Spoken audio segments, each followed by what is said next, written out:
Psychology legend GS Reddy sir, మా Pratibha academy director D Usharani madam and విద్యార్థులు ఘనంగా సన్మానించారు. ఈ సన్మాన కార్యక్రమంలో విద్యార్థులు పూల వర్షంతో జిఎస్ రెడ్డి సార్ ను, డైరెక్టర్ ను, మొలాలి సార్ ను ఆహ్వానించారు. Psychology legend GS Reddy sir విద్యార్థులకు కొన్ని సూచనలు, సలహాలు ఇచ్చారు. అలాగే సైకాలజీలో టాప్ మార్క్స్ సాధించిన 10 మందికి బుక్స్ పంపిణీ చేయడం అయినది.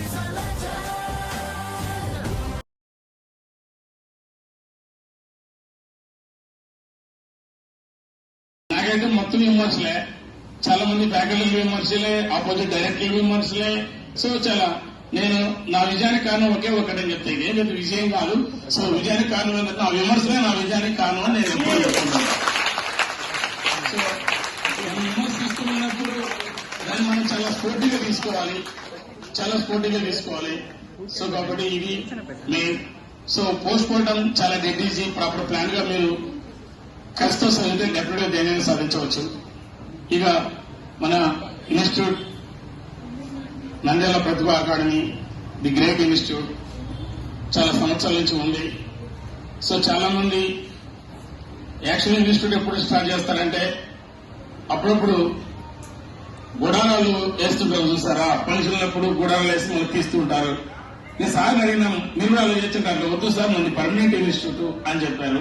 ఎప్పుడు చూసినా సార్ అదే బిల్డింగ్ లోనే ఉన్నాడు, అదే పర్మనెంట్ ఆఫీస్ ఉంది. సో కొంతమంది డిఎస్ వచ్చినప్పుడే గుడారాలు వేస్తారు, వావ్ అని అయిపోతుంది, మళ్ళీ తీసేస్తుంటారు, మళ్ళీ డిఎస్ నోట్ చేసినప్పుడు పెడుతుంటారు. నేను అట్లా కాస్త ప్రతిదీ ఏదో నడిపిస్తానని చెప్పి మొత్తం ఈ నంద్యాల డిస్టిక్ లోనే సో నెంబర్ 1 ఇన్స్టిట్యూట్ ఏదైతే అది మంది, ఇప్పుడు మంది, నెక్స్ట్ కూడా మంది. నెక్స్ట్ నా ఉద్దేశం ఏంటంటే మీరు రేపు పోస్ట్ కొట్టినప్పుడు కర్నూలు జిల్లాలో రేపు పోస్ట్ పిలుస్తుంటారు ఒక్కొక్కరిని. సో ఫస్ట్ ర్యాంకర్ ఎవరు అడిగితే ఎక్కడ తీసుకున్న కోచింగ్ సెంటర్ అంటే నంద్యాల అకాడమీ ప్రతిభ. సెకండ్ ర్యాంక్ నంద్యాల అకాడమీ ప్రతిభ. ఈ మాట తప్ప వేరే రాబడుతున్నది నా యొక్క ముఖ్య ఉద్దేశం. సో కాబట్టి ఈ విధంగా మీరు మంచి కోచింగ్ సెంటర్ ఎంపిక చేసుకున్నారు. సార్ కూడా మంచి ఫ్యాకల్టీస్ మొత్తం అంతా మెయిన్ వాళ్ళు తీసుకో. ఒకసారి నన్ను అడుగుతాడు, సార్ దీనికి ఇది ఓకేనా కాదా? సార్ ఓకే సార్ తీసుకోవచ్చు, అది కూడా మంచి 95% మార్కులు వేయచ్చు అంటే ఓకే సార్ అంటాడు. 80% వేయచ్చంటే 80 వద్దులే సార్ 90 చెప్పంటాడు. సో 95% వచ్చే వాళ్ళు చెప్పండి అంటాడు. చాలా సార్లు చెప్పారు. ఇది నాకు నేను ఇంతవరకు సన్మానాలు జరిగినా కానీ నేను ఈ సన్మానాలు ఇంతసేపు ఎప్పుడు మాట్లాడలేదు. ఈ రోజు ఎందుకు మాట్లాడాలని నాకు మాట్లాడాను. సో నేను సబ్జెక్ట్ అయితే చెప్తాను కానీ ఇలాంటి మాటలు అయితే మనకు రావు. సో కూడా అంత ఇది మనం అంతే అయిపోయింది, స్టాప్ అయిపోయింది, రావట్లేదు. అందరికీ సో మీ అందరికీ డెఫినెట్ గా పోస్ట్ వస్తుంది. అందుకే నాకు ఇవన్నీ మామూలుగా ఇష్టం ఉండదు. నేను కొంచెం సిగ్గు ఎక్కువ. సార్కి నేను చెప్పినాను, ఎప్పుడెప్పుడు సార్ లేట్ గా వస్తాడా అనుకుంటున్నాం మారి నుంచి, కానీ తొందరగా వచ్చేశాడు. ఓకే, ఎనివే జీవితంలో ఏదైనా సాధించాలంటే మనకున్న ప్రతి అవకాశాన్ని వెంటనే సద్వినియోగపరచుకోవాలి. అది ఎలాంటి చిన్న అవకాశమైనా పెద్ద అవకాశమైనా ఏదైనా. నేను మంచి ఈ స్థాయికి రావడానికి కారణం నేను ఏ ఒక్క అవకాశాన్ని చేజార్చుకోలేదు. సో ప్రతిదీ నా లైఫ్ లో ప్రతి అవకాశాన్ని వినియోగించుకుంటూ నేను ముందుకు వచ్చినాను. సో నా క్వాలిఫికేషన్ కూడా చాలా ఎక్కువే. నా హైట్ అంత ఉంటుంది. నా MS, MTech, MSc, MEV, SET so ఇవన్నీ చేశాను.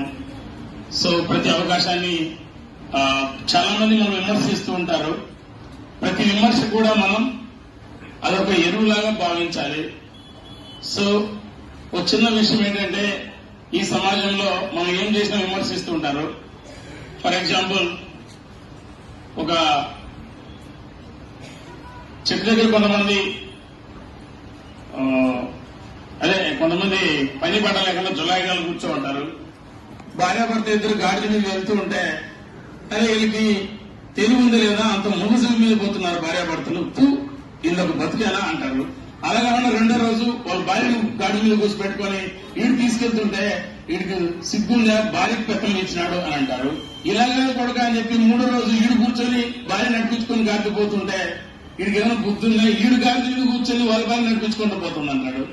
నాలుగోది అట్టగాలు పడక అని చెప్పి గాడిద వీళ్ళిద్దరు నడుచుకుంటూ పోతుంటే వీళ్ళకి అసలు బుద్ధి ఉందా, గాడిదనే పక్కన పెట్టుకుని గాడిద మీద పోవచ్చు కదా అంటారు. సో ఈ సమాజంలో నువ్వేం చేసినా విమర్శిస్తుంటది.